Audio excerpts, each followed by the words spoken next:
Hey up chaps, it's Guesty again. It's been a few weeks, 3 or 4 weeks I think, since I've put it up, so I figured I'd just throw this up there. I've got house to myself for a half an hour or so, so I thought I'd just make a quick video, show you what's happening. Yeah, I am pleased to say, and I'm using air quotes when I say this, I know you can't see me, but I'm pleased to say that my Wars of the Roses project is, air quotes, finished. I'm sure most of you already know, being gamers, you saying no wargaming project's ever truly finished, is it? Let's be honest with yourselves here, lads. But it's finished insofar as the fact that I had an idea, I set out to do that idea, and I've done it. I wanted to build a Wars of the Roses retinue that I could use for the Lion Rampant rule set, and that's what I've got. So I'm just going to show you that today. I say I've made a little bit of progress, but it's not been much over these past few weeks. It's been a bit of obviously busy period with Christmas and New Year. We're in lockdown again, so kids are off school, so that's just thrown a right spanner in works this week. It's been a bit hectic. So I ain't done too much since last you saw, but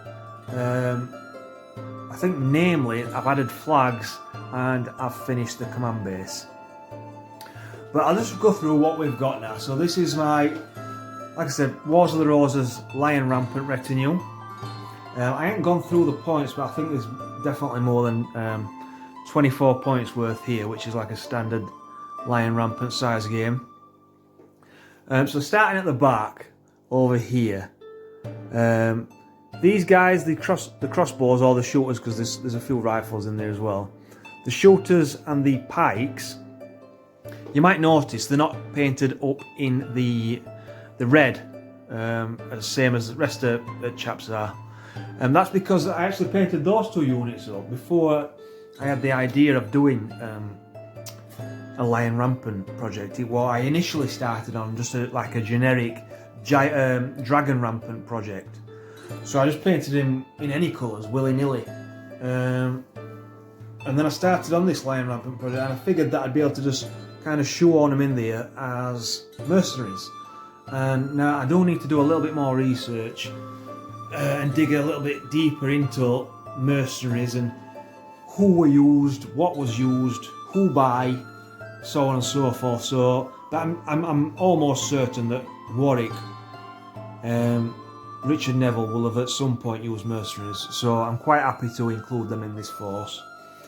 But getting to the bulk of the force, we have a unit of light cavalry, which is, I think, the last thing that you saw me complete in my last video. I added the banner to one at horses. I'll try and give you a few close-up shots if I manage to focus. There we go. That's the guy with banner.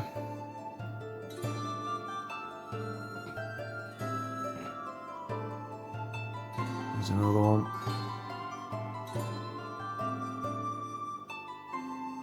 Yeah, I've enjoyed this project. It's been a fun thing, definitely. It's you know what I've really enjoyed? I've just enjoyed like digging into the history of the period and learning about it as much as I have actually painting and building this force. Yeah, that's been a real treat for me, I've got to say. So we've got a unit of light cavalry. We then have a unit of longbows, and what I've done is I've taken one of the longbows out and replaced it with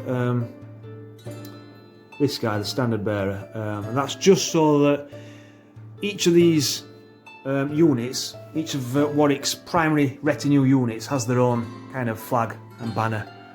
So we've got a unit of longbows, we've got a unit of billmen. Again, we have one of the guys with what they call, is it a pennant? Are they called pennants, those? I know there's a name for them, I can't quite remember. But we've got a unit of bills there. And these guys are all just painted up in a simple red scheme for Warwick. I know there's some firms out there that do transfers that you can put on for the for Warwick's emblem, you know, the tree, the white tree. but I just figured that I'd just keep it nice and simple, just paint them up in red, and yeah, crack on with it basically. I didn't want to get bogged down, because I knew if I started to get bogged down with stuff and trying to go into too much detail and do it a little bit too much with these, that it had come to a standstill and I'd maybe end up not completing it. So I just wanted to get it done nice and easy. We've got a unit of men-at-arms. I really like this flag. This is Warwick's personal coat of arms, if I'm not mistaken. It's a lovely flag. So we have six men-at-arms, and then finally we have the command base, which I've just finished last week. So let me get you a close-up of this. This figure here is supposedly the Kingmaker himself, Warwick. Yeah, I wanted to do... I had this idea about doing like a command base rather than just sticking Warwick in another unit for a while. I think when I first conceived the idea, all I had in my head was just like Warwick and the standard bearer at the back, the horse guy. But as it came together, I thought, that just looks a bit bare. You know what I mean? It just needs something else. So I ordered a sprue of men-at-arms and painted a few of those up in Warwick's colours, and I added those on as though he'd got some backup with him.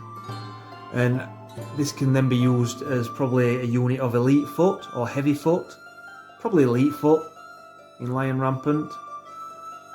In fact, I don't think it's called elite foot, is it, in Lion Rampant? I'm thinking of Dragon Rampant, but you get what I mean, the equivalent in Lion Rampant. Yeah, the Warwick figure is a metal figure, as is the standard bearer. They were direct orders from Perry's. A lovely long banner.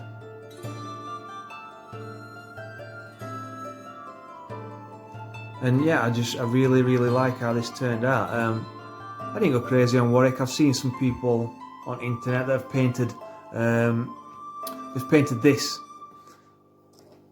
this scheme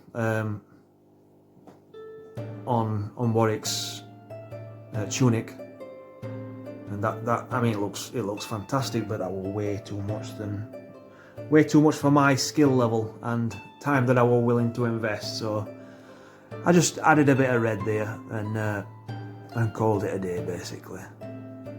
But yeah, I'm really pleased with how this come out. This is probably my favourite part of this whole project. This command base, I really do like it.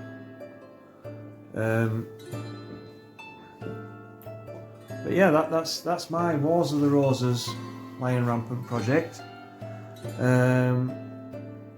What's next? Obviously, not playing for a while, I would imagine, what with lockdown and everything else. So, when I say the project is complete, air quotes, I say that because it is complete. I set out to do what I wanted to do, but there's always room to expand, isn't there? So, what I'm thinking is, I can add... So, we're basing this around the Battle of Barnet. So what I could do is have a look at who else was there and build their retinue as well. Because I think definitely what I need is, especially if I want to play larger games, I need more bowmen. You know what I mean? The longbows vastly outnumbered every other kind of troop on the battlefield. So I definitely need some more bowmen.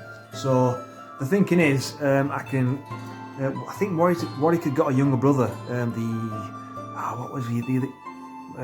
Is it Montague? I think his livery was half red, half black. So that'd be an interesting scheme to paint. There was another lord there. Was it the Earl of? Might be the Earl of Oxford. I could be talking out my ass there. But his was a tawny livery.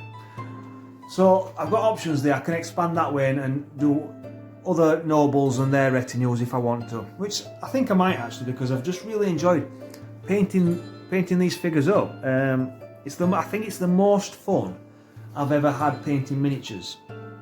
I don't know why. yeah, the lovely penny figures.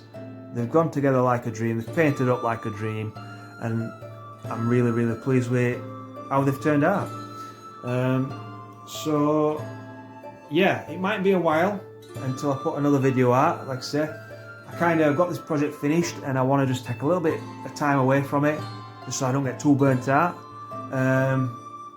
But yeah, you never know. We'll see what happens. So, as always, thanks for watching. Thanks to all my subscribers. Thanks for the comments. I love reading your comments. I love watching all your videos. It really does keep me going. And thanks a lot. Take care. Stay safe, and until next time.